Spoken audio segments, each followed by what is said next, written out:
Europe 1, 8h32, Thomas Soto. Le vrai faux de l'info de la matinale avec Laurent Guimier. Bonjour Laurent. Bonjour Alors on Thomas. a beaucoup parlé prostitution ce matin. Vous passez au peigne fin les arguments des députés de droite comme de gauche qui vont voter cette loi anti-prostitution. Oui, avec notamment ce qu'a dit le député socialiste de Paris, Pascal Cherki, à mon confrère Ludovic Faux du service politique d'Europe 1. Son argument fétiche, lui, il est pour la pénalisation, c'est qu'un pays a déjà choisi de pénaliser les clients, c'est la Suède, et que ça marche.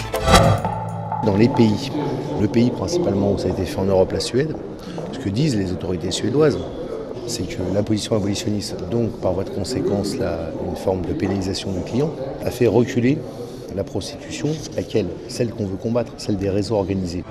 Alors, quand ce député socialiste, Pascal Cherki, donc, dit que la loi anti-prostitution en Suède a permis de lutter contre l'emprise des réseaux mafieux, est-ce que c'est vrai ou est-ce que c'est faux ? Je dis faux.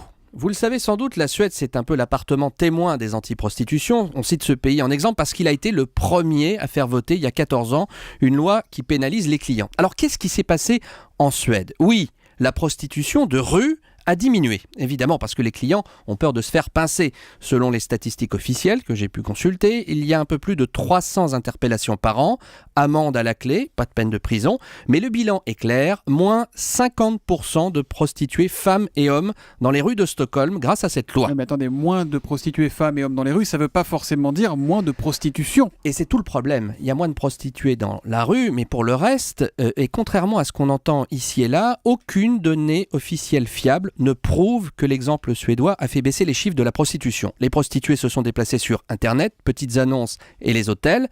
Impossible donc de dire également, comme M. Cherki, que les mafias de la prostitution ont déserté la Suède. C'est pas moi qui le dis, c'est la rapporteure suédoise chargée de la lutte contre la traite des êtres humains, en Suède donc. L'essentiel de la prostitution n'est pas dans la rue. Aujourd'hui sur les chiffres, nous n'avons pas de réponse, a avoué cette femme au quotidien Le Monde au mois de septembre. Plus grave, en juillet 2012, un rapport des Nations Unies sur le sida cite la police judiciaire suédoise, je l'ai là, page 43, la prostitution de rue est clandestine, plus violente et entièrement contrôlée par des proxénètes.